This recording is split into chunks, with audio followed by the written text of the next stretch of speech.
So let's talk about something very interesting today, and we're going to talk about growth adaptation. So growth adaptation is something very interesting because it's one of the basic fundamental of pathology.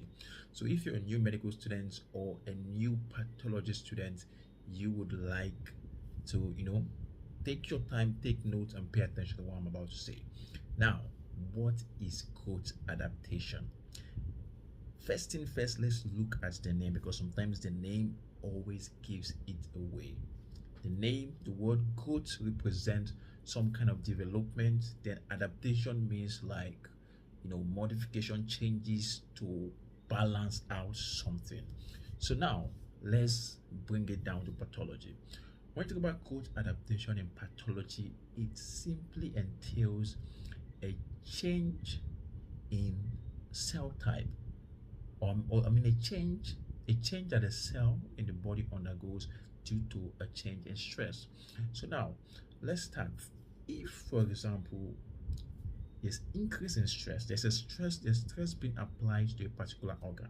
Let's say the stress is being there's increased stress on a particular organ or a particular cell, a particular tissue. That's those cells within that organ would increase in size. In fact, okay, that organ itself that is being stressed out would increase in size to accommodate that increase stress.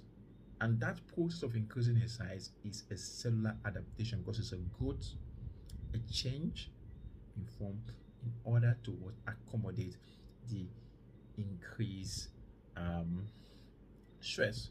Another way that cells or organs can adapt is if, let's say, instead of an increased stress, there's a decreased stress, the organ can get smaller.